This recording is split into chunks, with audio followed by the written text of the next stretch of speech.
There's something really remarkably sort of liberating and amazing to hear a UFC champion talking about imposter syndrome, because it really does feel like, it feels like there's no, and I know this is an obvious misconception. It really doesn't feel like someone with your swag and confidence could feel those things. You talked there about therapy as well. And when you spoke to Joe Rogan about therapy and about after your UFC debut, that swell you went through, I wrote about this in my book because I got really compelled by this really bizarre thing that happened in my life when my company joined the stock market, and I'm sat in my room in Manchester and it's worth 300 million, and I'm figuring out how much money that means I've got, and it feeling like the worst day of my life.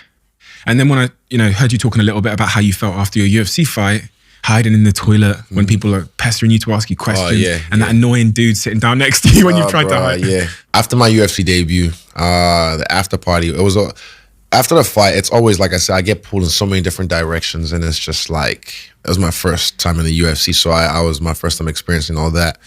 And it's like coffee. It's a stimulant. Coffee is a stimulant. So after your UFC debut and you show out like the way I did, I stole the show. I came in there and I stole the show, and it was just like, psh, psh, psh, psh, psh, cameras, this, oh, we need you to interview this, oh, come talk to this person, talk to this person, da, da, da, da, da. And then I didn't get time to myself till I got back home. And when I was back home and I was in my own house and finally away from all the noise, and it's just like, whew. And then I remember, it's like coffee. You drink coffee, you got the coffee high, and then you crash. So it's literally that, like just lack of the stimulant, and I just crashed. And I was like, why am I sad? I just found myself being really sad. And I remember, it's probably on my old phone, me documenting my recovery, because I was just like video diaries, that is.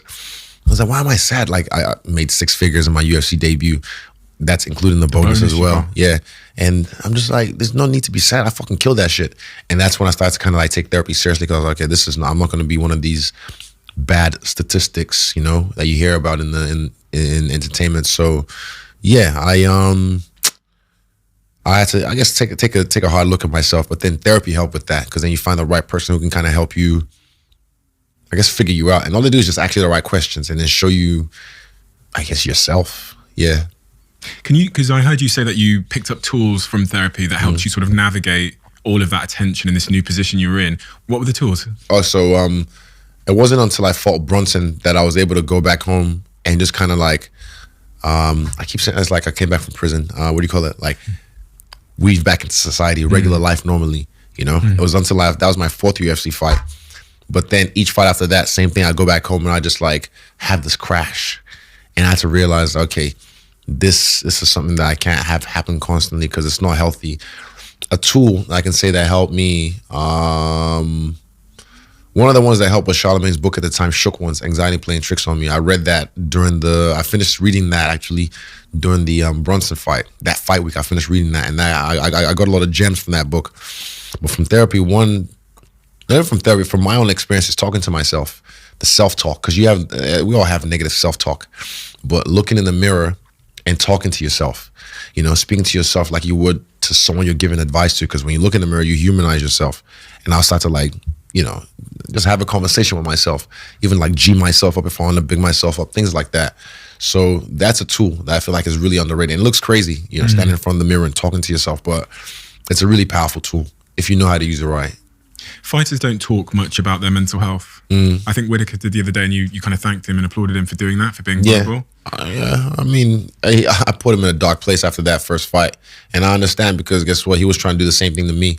A guy I respect is Tyson Fury, because he spoke about that, to ends, like, and how dark he went. He went to like the depths of hell in his own head, and then he's risen above it. And he says like he battles with it every day.